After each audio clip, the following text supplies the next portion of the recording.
My name is Francisca Kakra-Force, and let's get started now. The mayor of Accra has revealed he is considering vying for a slot as parliamentary candidate in the next election. The ruling National Democratic Congress opened nominations today, but Alfredo Kovandapoy says he has not considered any area yet, but feels the need to contest since his tenure as mayor will end next year. He spoke with Joy News' Latif Idris. Oh, I'm considering a lot. And that is also an option. I know the process starts today. I'm thinking about it. I'm still thinking about it. And if I decide that is what I want to do, I think the whole world will know. Some say Mayor of Accra is such a, respectable, and you are doing well, you are serving the people. Why then would you want to go into politics and, why don't you stay and continue helping the people? That is what you are passionate about, and you are doing well in this. Yes, but I'm saying that is always and remain an option. And if I decide that is what I want to do, I will cross that red line when I get there. So as we speak, you've not made a final decision as to going into it or still being the mayor of Accra? No, right now I'm enjoying being mayor of Accra. Nobody knows what will happen 6 hours from now, tomorrow. But when I decide that that's what I want to do, I think I will move forward. But as mayor of Accra, you can only run 2 terms. You can only be mayor for 2 terms. And so my second term is almost coming to an end. You understand? By the end of 2016, I would have finished my second term. So I have to find out what my new line of work would be.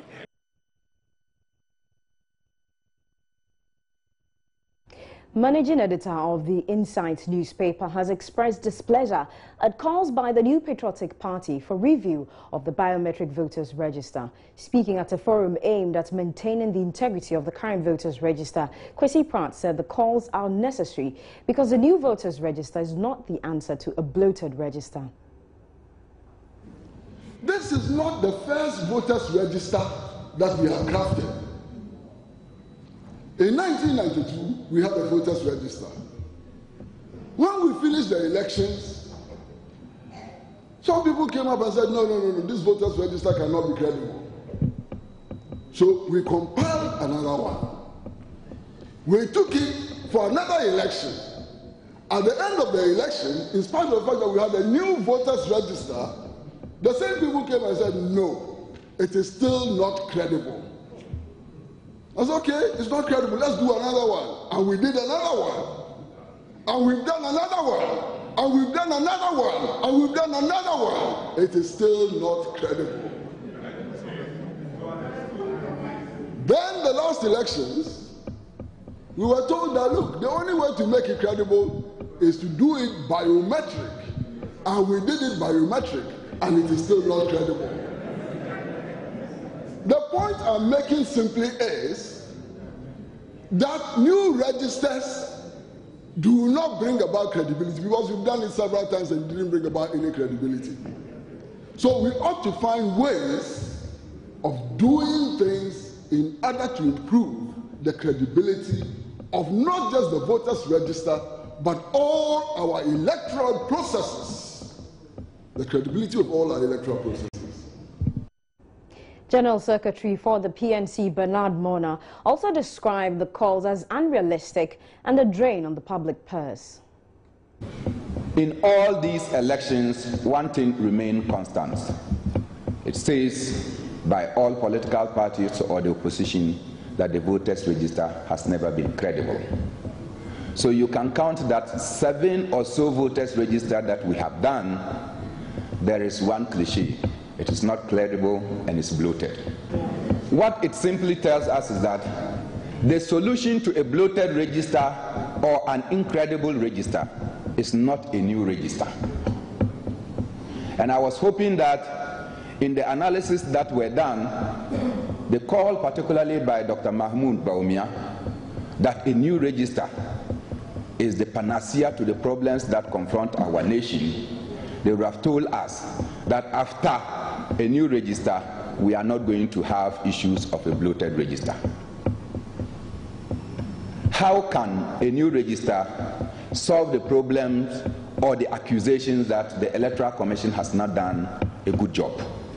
Will the register be credible when Dr. Mahmoud Bawumia and the MPP impose on the people of Ghana a huge cost that will go through the same exercise the 7th or 8th time and expect a different result? My take is that all political parties are responsible for the bloating or the incredibility of the voters' register. That is, if there is any.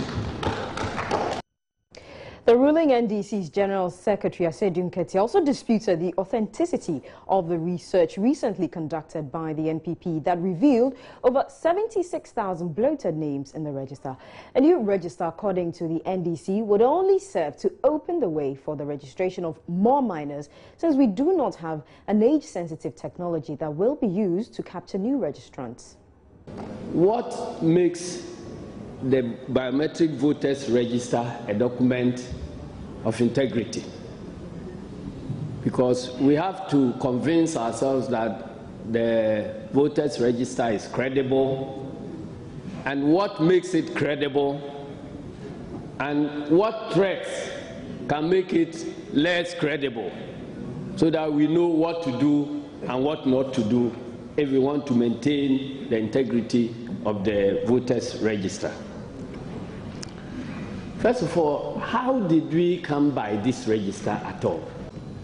You said 208 register was bad, which we all agree. So we threw it away and compiled a new register. Now you are saying the new biometric register is bad, and your reason is that it is different from the bad one which was captured in 2008. Why? Shouldn't it be different? If it is the same, then why? The speakers were part of a forum organized by the Coalition for the Defense of Equal Citizenship, or CODEC, aimed at maintaining the integrity of current voters' register. The Ghana Journalists Association says it believes there's no wrongdoing in the Presidential Press Corps accident that led to the death of Samuel Nuama of Ghanaian Times newspaper and injured many others. Some journalists and groups such as the Media Foundation for West Africa have called for a probe into circumstances that led to the rental of the vehicle. Some of the journalists on board the vehicle also complained about the recklessness of the driver. But President of the Ghana Journalists Association, Roland Afeilmoni, says the GJA, after a meeting with the Chief of Staff, believes there's no wrongdoing in the accident. He spoke to Manasseh Azuriawene. Yesterday, we made a move and had a chat with the Chief of Staff, and who did assure that it was purely an accident, and that the state of the vehicle could not be blamed. Neither the driver could also be blamed for what happened. Are you satisfied with what the Chief of Staff said about this condition of the vehicle and the driver? I'm inclined to believe that he was candid with what he said. But it's only natural that he would tend to justify it, because if he says otherwise, it would implicate them. Certainly, we had also done our background checks from other sources. And we were told that, that was a credible car rental service. Some of our colleagues, one from Napoleon Atukito, who was part of the trip, and he said they had two close shaves earlier before this accident, and he was in the vehicle, and he actually said the driver was reckless and unprofessional. So the Chief of Staff was not there. Do you believe Napoleon more or the Chief of Staff? We spoke to Ms. Awuku, who was on the vehicle, which was involved in the accident. He was on the vehicle, on the vehicle, and he also gave his account, which is a flat contradiction of what Atu said. And where we made to understand that Atu Kito was sleeping while he was sleeping, and he couldn't have, Adam Moy said he couldn't have observed whatever happened and while sleeping, or while awake, while sleeping. And so this Well, some editors of media organizations have been reacting to the comments by Afil Money. Joy News spoke to Peace FM's Akwesi Ajiman, AC Ohene of TV Africa, and Metro TV's Erica Hianyo. I'm disappointed about what the president said.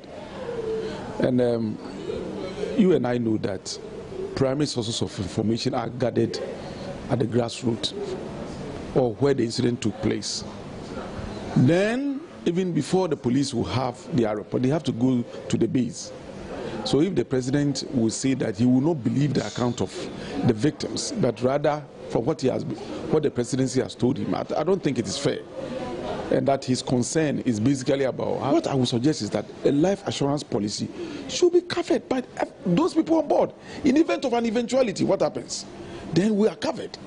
But if it's just going to be rhetoric, people will just be passing comments here and there, it's not going to help any of us. So I'm hugely disappointed in Afemoni if he really said so. Yes. Yeah. Whatever Mr. Deborah has told Afemoni, and Alpha prefers to take that one as gospel as opposed to what his reporters, his camera people, etc. have told him, would be very interesting to hear. I'm hesitant to say that he had no justification in believing the chief of staff, but I'm hugely surprised. He better tell us. He should come and tell us why he believes a politician at government house as opposed to his colleagues that have given him enough briefing and all the media reports that all of us have apprised ourselves with. Well, I think that it's just unfortunate because at this particular time, many people would want to know who flouted basic regulations when it comes to handling issues around the presidency. The fact is, you traveled with the press corps because of an official assignment, and if for any reason there is a problem with the vehicle, I would have thought that they consult the regional coordinating council. There are several vehicles, and from that fleet they could have had a good 4x4 vehicle to bring our reporters back. And so that incident is unfortunate, and when it happens and we don't sanction anybody and make it public, we don't see any deterrent factor that comes in here. Manasseh Azuria Wini also joined Kemini earlier on News Desk for some details. The way he's speaking, it doesn't seem there's much to be done because others are pushing for proofs, but he's saying that they are convinced about what they heard and that it is the truth, and they have no reason if the interview continued, you'd hear that this Wisdom who is claiming was not on the vehicle. He's also making an assertion that the Dean of the Presidential Press Corps, that's Nuto Bibini Nuto, who spoke on the PM Express, also said the same thing. He was also not on the vehicle. He was also not on the vehicle, and if you listen to what he said, it's very sad and shameful for that coming from someone who is supposed to speak for the journalists there, because he said, well, it was blown out of proportion. It's an accident, people get injured. You know, I see. How does it make you feel as a journalist? Well, I feel betrayed as a journalist because I have had experiences at the presidency, and the treatment given to the journalist is not the best, even though some are not willing to come forward and speak up. I have had a personal encounter there, and I had to even confront one of them and told him that the treatment given to journalists there was very bad. And so if something happens and outsiders are even calling for a probe, and then you are president, you go and then come back to tell us that, okay, I have spoken with the chief of staff and I believe what he's saying, even before the investigations are completed. I think listening to him, he seems, or he appears very defensive of government instead of being on the part of. For me, it pops the question: is it worth joining the Ghana Journalists Association? Well, every association is worth joining, and it is for the interest of journalists that we have to join. And in time past, we've had very good leaders, and people still mention the Gift Afenyeda's leadership and some of the things that were done there. When during the election I was nearly lynched outside of Nana Akufo-Addo's house, I received a call from the Center for the Protection of Journalists in the US. And GJ didn't even call me. Later when I complained, they said I didn't report. This is Joy News today with me, Francisca Kakra Foss. We'll take a quick break. We'll bring you more news after.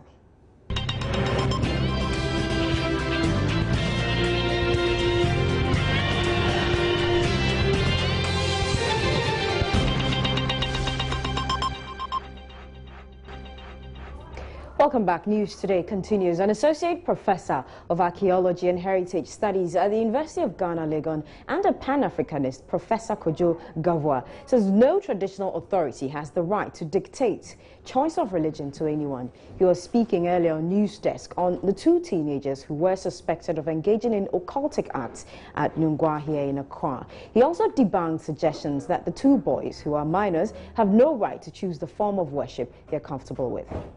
I think that we are taking religiosity too far. In the first place, is there any evidence that the boys have actually, through their action, fomented any calamity or affected anybody negatively in the community? If there's nothing like that, then we should think about freedom of religion. And everybody is free to believe in whatever he or she wishes to believe in, including children. Everybody has the right to worship. Children worship. Why do we take children to Sunday school? Why do we allow children to go to Sunday school? Why do we allow children to go to the mosque and practice, and not the indigenous religion? Okay, within the indigenous religious system, I don't, just like in Christianity or Islam, I don't think anybody or a group of people can say this is the right way to go to heaven or this is the heaven. Everybody is trying to preach, but they say not until you get there. You never know whether you are right or wrong. So the traditional authorities cannot claim that, yes, the practices of this young man enjoins them to exorcise them or to perform rites because of their practice. Aren't there other people in the Nungwa community who are followers of the indigenous religion? Aren't there other shrines? And the thing is, apart from communal deities, these people have individual deities as well. And these young men seem to have their individual deities that they are worshiping. An invasion of black flies in the Nabdam district of the Upper West region is having a toll on farming activities there, as farmers stay away from their farms to avoid the irritating bites from the flies. Some of the residents have been speaking to Joy News' Albert Sori, and he joins us for details. Hello, Albert, you've been in the area. What's the situation? Well, Francisca, in the Nabdam district of the Upper East region, you get there, what happens is that these flies are all over the place. Now, the black fly is just about twice the size of a mosquito. And just like the name, it is black in color, but it has a harder surface than the mosquito. And there are, millions of these flies all over the place. And because of that, when you are standing, you can't stand for 2 minutes without hitting one of them or trying to shake your feet on the ground to make sure that you don't get these bites. And that is the situation. In some of it's rainy season now, so in the farms, especially where you have grass, you have the farms, in some of the hilly areas, the flies are just there, and they are a nuisance to the people there. Albert, what's the assembly or any other authority in the area doing about this? Yes, before that, I spoke to some of the residents, and what they are saying is that because of this, they cannot go to the farm, because you get to your farm, and while, for example, if you are harvesting granules, then you find that these black flies are biting you, and you can't concentrate. Sometimes there are so many that some of them even find their way into your eyes or any other opening they can find on your body. So because of this, a lot of them don't go to the farm.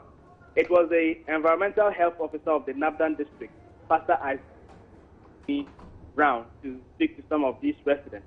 And when I spoke to him, what he said was that in the past, somewhere in 1979, these flies, were very serious. And at the point, they had to come in with helicopters from the World Health Organization to spray the area. And the flies disappeared for a while.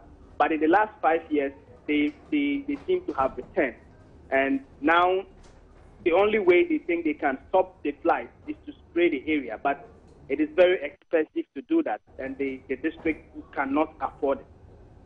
So, while they look for the money, or because they cannot afford it, people are going to have these bites and will not be able to work on their farms. For now, what the residents have to do, most of them, what they do to prevent themselves from getting the irritating bite is to wear very long clothing that cover every part of their body. You know, they wear shoes and they wear trousers, they wear long sleeve shirts so that they don't get the bite. But apart from that, the other option will be to stay indoors, because if you come outdoors, then you will have to be moving around. Otherwise, if you sit at one place, the flies would just be biting you all over the place. And myself, I had my share of the bites when I went there. So you've experienced the bites there. Yes, give us a description of how painful it is and what it looks like and how harmful it is. Well, what happens is that the bite is more irritating than that of a mosquito bite.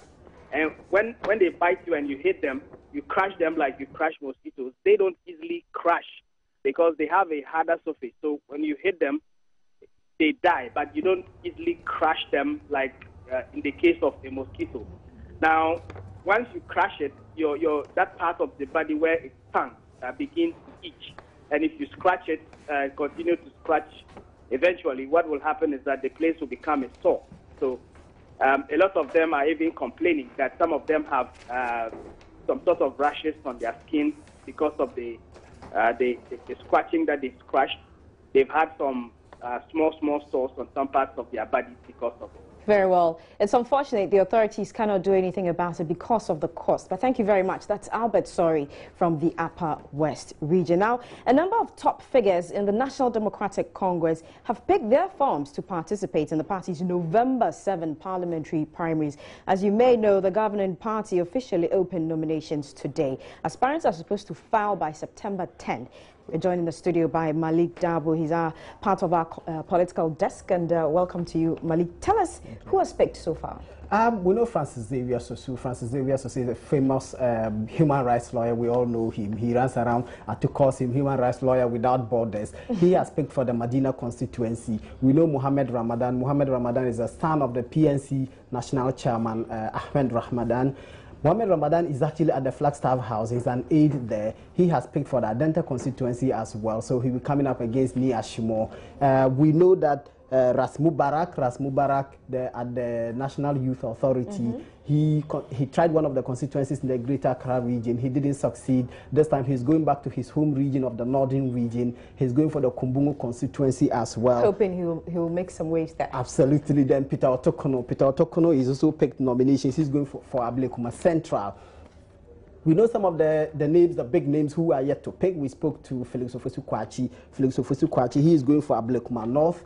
He says he will pick next week. And then Dr. Michael Kwasa White of the National, what's the name? He is going for Shah Osudoku. Okay. He is the acting director at the National Service. So these are those who have picked. Going forward, who else do we expect? Because now there's so many names. Anybody? We expect Clementa Park to pick for Bursa South. Okay.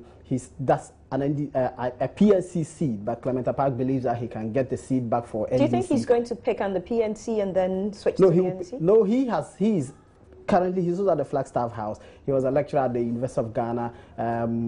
He did a few things for the party. He got called into government. The seat traditionally was an NDC seat before they lost it to the PNC's Alassane Azong, who has had it for 2 terms now, 2008, 2012. He's seeking re-election. Clement Appa believes he can get him to relinquish the seat to the NDC. These are people who are known in the media. Do you think that will play in their favor, their popularity? Names like Clement Park, some of the ministers already. That remains to be seen, because when it comes to politics is local generally. It depends on your connections with the constituents. It doesn't matter how well you are known in Accra. If you are known in Accra and the constituents don't know you, that cannot win you the seat. Okay, we'll see how things span out, but that's Malik Dabu from our political desk. Now, in recent times, there has been high demand for skin lightening products on the Ghanaian markets. This has caused flooding of the markets with various brands of skin lightening creams, including counterfeit ones. Skin lightening creams have a content of hydroquinone, which health experts say have a negative effect on the human skin after prolonged use. However, the Food and Drugs Authority, at a stakeholders forum on combating counterfeit products in Ho, has announced its intention to ban any skin lightening product containing hydroquinone on the Ghanaian market in 2016. Saying that when it comes to skin-likely products, currently FDA allows 2% of hydroquinone that it can be in it. But from 2016, that is I think August, all skin-likely products are supposed to be hydroquinone free, meaning that 0% hydroquinone, and this is going to be enforced from next year.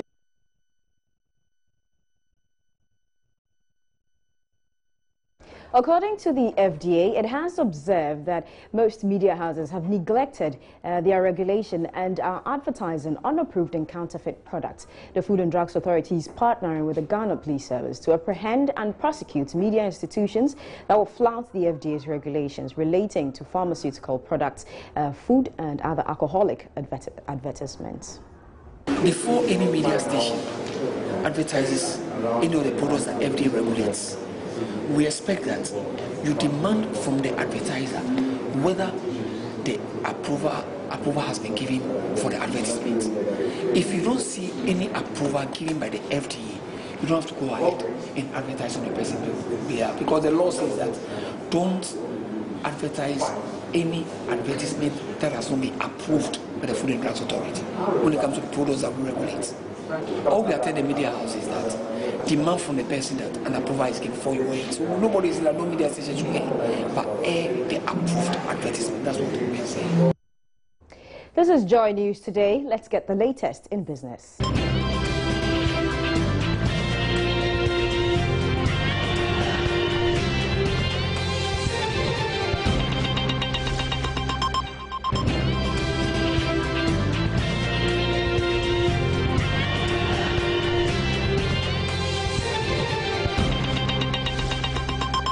Usain Bolt is the fastest man on earth. But that's it for News Today with me, Francisca Kakrafos. And for more news, you can go to myjoyonline.com.